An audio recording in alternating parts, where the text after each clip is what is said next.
ខ្មែរមិនមានសិទ្ធិនឹងមកទៀមទាយកទៅវិញទេគេប្រាប់ត្រង់យ៉ាងណាមកយើងដល់លើគេនិយាយយកទៅឈឺចាប់ក្នុងចិត្តនិយាយថាយើងបោះបង់យើងអត់រវល់វែងចោលដល់គេឃើញទៅទំនេរក៏គេមករសាថែរសាយកទៅតាមពិតគេមកដណ្ដើមយកពីយើងទៅណាគេប្រើធ្វើសង្គ្រាមច្បាំងដណ្ដើមយកពីយើងនឹងសំប្រគិននឹងជំរាបព័ត៌មានយ៉ាងណាទឹកដីរបស់កម្ពុជាយើងមានវិសាលភាពធំណាស់ពីបុរាណមកtrongគណៈអាត្មាភាពបានសិក្សារៀនសូត្រអំពីប្រវត្តិសាស្ត្រខ្មែរនឹងពីឆ្នាំ50រៀនមកឃើញថាពងសាវតាខ្មែរហ្នឹងពងសាវតាហ្នឹងគេនិយាយពីប្រវត្តិទឹកដីប្រទេសជាតិយើងទាំងអស់តែប្រទេសកម្ពុជាយើងនេះមានវិសាលភាពធំទូលំទូលាយណាស់ខាងលិចទល់នឹងទន្លេសាឡូអង់និងប្រទេសភូមាណាអត់មានថៃទេទន្លេសាឡូអង់ស្រុកភូមាព្រមទល់ទន្លេទៅជើងទល់នឹងចិនឯកើតទល់នឹងចម្ប៉ាហាណូយត្បូងទល់នឹងសមុទ្រអ៊ំណាបើមិនដឹងជាផែនទីនឹងនឹងសប្តាហ៍ថ្ងៃនៅមានដែរឬក៏បាត់បង់ដែរមិនដឹងទេអាហ្នឹងខ្ញុំណាអាត្មានឹងរៀនពីក្មេងអញ្ចឹងព្រះអង្គគិតមើលមកថ្ងៃនៅត្រឹមប៉ោយប៉ែតពីសៀមរាបទៅប៉ោយប៉ែត148គីឡូទេពីប៉ោយប៉ែតទៅទន្លេសាឡូអង់នឹងប្រហែលជិះយន្តហោះប្រហែលម៉ោងទៅភូមាហ្នឹងគិតមើលអាដែលបាត់បង់ហ្នឹងវាធំជាងទឹកដីបច្ចុប្បន្នហ្នឹងទៅជើងទល់ចិនថ្ងៃនៅជើងភ្នំដងរែកខ្លះនៅលើខ្នងភ្នំពាក់កណ្ដាលភ្នំបានតែប៉ុណ្ណឹងឯងទៅខាងនោះបានគេទាំងអស់ជាពិសេសប្រាសាទព្រះវិហារហ្នឹងនៅលើភ្នំដងរែកប្រាសាទព្រះវិហារនេះមុខប្រាសាទហ្នឹងទៅជើងទៅដីសៀមនេះក៏ភ្នំដងរែកនេះវាមានកម្ពស់តែខាងដីខ្មែរយើងទៅដល់ទៅសៀមវាចម្រៀងចឹងខាងខ្មែរយើងធ្លាក់ចឹងពីប្រវត្តិសាស្ត្រថាអាស៊ីអគ្នេយ៍ប្រទេសកម្ពុជាពីមុនជាសមុទ្រទេភ្នំដងរែកវាច្រាំងសមុទ្រប៉ុន្តែយូរទៅសមុទ្រវាចេះតែរីងថយអត់ទៅក៏ទូកើតជាដីប៉ិនវាយូរដែរចង់រាប់សែនឆ្នាំទៅហើយត្រឹមបានវាក៏កើតជាទឹកដីនឹងបាននៅខាងសៀមវារិចជ្រាលលើចឹងបានប្រាសាទព្រះវិហារត្រូវធ្វើបែរមុខទៅជើងឈិនដើរទៅជើងមកខាងខ្មែរយើងវាចង្រាក់ដាច់ចឹងសៀមទៅថាប្រគេដែរពេលប្រកាសណាបាននៅឧត្តមសេនុលោកប្តឹងទៅអង្គការសហប្រជាជាតិក្តីនឹងសៀមឈ្នះបានមកវិញឥឡូវបានមកហើយនេះគេថាប្រាសាទព្រះវិហាររបស់ខ្មែរបាទដីជុំវិញប្រាសាទនោះរបស់ថៃអញ្ចឹងទៅទៀតប្រាសាទរបស់ខ្មែរបាទដីជុំវិញប្រាសាទនោះរបស់ថៃខ្មែរចូលលើប្រាសាទឯណារួយអូយបញ្ញាសិនយើងគិតទៅគួរឲ្យសោកស្ដាយជាទីបំផុតសំណោះគេតំណែងរបស់ពុទ្ធបរិសរបស់យើងហ្នឹងដែលលោកបន្សល់ទុកឲ្យដែលសម្រៀបរាប់ពីប្រាសាទទៅសម្រាប់ជនជាតិកម្ពុជាយើងនេះខ្មែរយើងមិនសូវមានអ្នកណាមួយចំណាប់អារម្មណ៍នឹងបេតិកភណ្ឌរបស់ជាតិយើងប្រាសាទនេះហ្នឹងទេ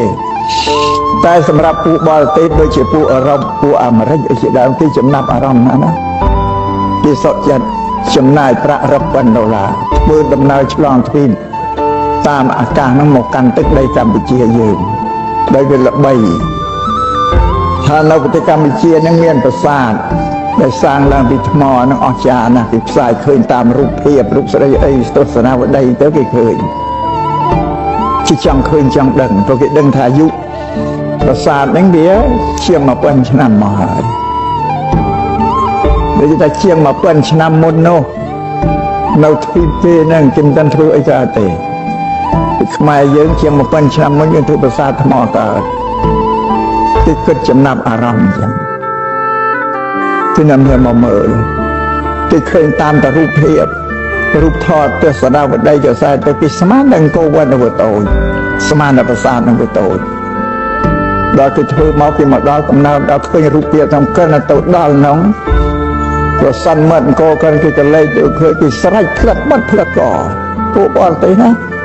គេថាគេស្មាននៅប្រាសាទនឹងតូចដល់ឃើញវាធំយ៉ាងហ្នឹងគេអស្ចារ្យណាស់គេថាជាង 1000 ឆ្នាំមុនណាមិនទាន់មានណាផលិតបង្កើតគ្រឿងចក្រគ្រឿងអីយឹកយោងលើកថ្មអីកើតផងតើខ្មែរនឹងបានអីទៅលើកថ្មដុំបន្តើលើគ្នាម្ដុំចំនួនរាប់តោនគេស្រែកផ្លិតបាត់ក៏អស្ចារ្យ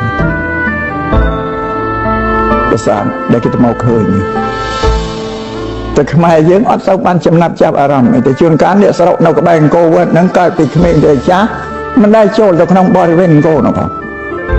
គាត់អាចឃើញពីផ្ទះទៅពីឆ្ងាយទៅកំពូលប្រាសាទបើគាត់ដែរចូលទេមកជីវិតគាត់អញ្ចឹងអត់មានចំណាប់អារម្មណ៍អីទៅឡើយសោះពីដល់មកសប្តាហ៍ថ្ងៃបច្ចុប្បន្នដល់ថ្ងៃនេះទៀតក៏មិនសូវមានចំណាប់ចាប់អារម្មណ៍អីដែរសម្រាប់ជនជាតិយើង បានតំណែងឲ្យដែលគួរឲ្យសោកស្ដាយយើងមានសម្បត្តិធនធានកេតនៈធនហ្នឹងកាត់ថ្លៃមិនបានទៅយើងអត់ចំណាប់អារម្មណ៍ឲ្យសោះតែពួកបរទេសគេចំណាប់អារម្មណ៍ជាជាងយើងទៅទៀតគេចំណាយប្រាក់មកធ្វើទស្សនកិច្ចសិក្សាពីប្រាសាទហើយប្រាសាទអង្គរវត្តនេះប្រាសាទនេះពីមុនមិញវាជាបេតិកភណ្ឌរបស់ជាតិយើងទេដល់ឥឡូវរាជរដ្ឋាភិបាលលោកបញ្ចូលប្រាសាទទាំងអស់ហ្នឹងទៅជាបេតិកភណ្ឌពិភពលោកវាទៅជាសម្បត្តិរបស់មនុស្សជាតិលើសកលលោកពីមុនមិញផុសខ្មែរដល់ឥឡូវនេះទៅជាសម្បត្តិរបស់សញ្ជាតិមនុស្សលើសកលលោកទៅអស់គេឧទ្ទិសអញ្ចឹងថារបស់នេះជារបស់មនុស្សទាំងអស់គ្នាតែយើងក៏មានចិត្តទូលំទូលាយដែរតាមពិតវាកេតនៈផងគេដូនតាយ៉ាងទៅប៉ុន្តែយើងផ្សាយចុះរបស់ដែលវាអស្ចារ្យនៅលើលោកមានតែមួយប៉ុណ្ណឹងឯងឲ្យវាទៅជាសម្បត្តិមនុស្សលោកទៅព្រោះយើងជាតិជាមនុស្សដូចតែគ្នាញ៉ាណាក៏ជាមនុស្សឲ្យទៅនៅលើផែនដីមនុស្សទាំងអស់គ្នាឲ្យទៅជាសម្បត្តិមនុស្សជាតិវិញនិយាយពីសិល្បៈការរចនាតុបតែងវាល្អស្អាតគ្មានអីធៀបទេរហូតដល់ដូនតាចាស់អ្នកសិនរៀបនេះទីសួរតាអង្គរវត្តណាធ្វើគេថាវិសកម្មទេវបុត្រប្រអិនតែមកធ្វើមានថាមនុស្សណាក៏មានដឹងថាមនុស្សធ្វើណាក៏ទេវតាប្រអិនតែមកធ្វើឲ្យជំនឿវាអស្ចារ្យពេកគិតថាមនុស្សយើងធ្វើវាអត់កើតទេនឹងប្រាសាទអង្គរវត្តអីហ្នឹងម្ល៉េះគេថាទេវតាមកធ្វើវិសកម្មទេវបុត្រហ្នឹងមកសាងថ្វាយទៅប្រកេតមេលាព្រះបាទសូរិយាវរ្ម័នទី2នោះទៅអញ្ចឹងព្រះបាទសូរិយាវរ្ម័នទី2ហ្នឹងឈ្មោះខ្មែរដូនតាយើងថាប្រកេតទុកមេលាអានោះវារឿងព្រេងនិទានមកខាងគាត់ដែលលោកមកប្រមូលមេដាលោកបដិសន្ធិនឹងចាប់កំណើតលោកឯសោកឃើញប្រអិននឹងយកកម្រងផ្កាមកដាក់លើពោះអញ្ចឹងបានដល់ប្រកេតទុកមេលាណាអានោះរឿងរ៉ាវខាងខ្មែរយ៉ាងណាបើសិលាចារៈវាផ្សេងគាត់និយាយថាប្រអិនមកធ្វើឲ្យបើអ្នកដែលអត់មានបញ្ញាត្រូវតែជឿថាយ៉ាងឯងបើយើងអ្នកមានបញ្ញាយើងទៅពិនិត្យមើលប្រាសាទហ្នឹងទៅឃើញមានឯកសារបញ្ជាក់ជាក់ស្ដែងយើងព្រោះកន្លែងខ្លះសាងអត់ទាន់ហើយទេធ្វើមិនទាន់ហើយទេបើរូបអប្សរទើបនឹងបានដើរខ្សែជារៀងមុខរៀងមិនទាន់បានរំលេចសង្កត់ឲ្យវាផុសឡើងជារូបរាងច្បាស់លើអត់ទៅនៅជាគំនូសនៅឡើយក្បាច់ក្បូរខ្លះទៀតគ្រាន់តែបានទៅដើររៀងតែមិនទាន់បានរំលេចឲ្យវាផុសជាក្បាច់ទៅចាំដល់និមន្តនឹងជើងទៅសង្កេតមើលផងណាបានថាហ្នឹងទៅមិនមែនទៅមើលថ្មណាទេថ្មយើងដឹងរួចតែប្រាសាទមកបើទៅមើលសិល្បៈអីដែលគេធ្វើណាគឺទៅពិនិត្យមើលណាតែពិនិត្យមើលទៅឃើញថារបស់ទាំងអស់ប្រាសាទសុំអីប្រាសាទអង្គរធ្វើអត់តាន់ហើយទេនៅច្រើនណាស់ដូចជាទៅខាងកើតនៅមិនទាន់ធ្វើបានធ្វើចិនដើធ្វើអីបណ្ដោថ្មតំដុំទៅភាគខាងកើតដោយសារធ្វើនឹងយូរឆ្នាំពេក30-40ឆ្នាំហ្នឹង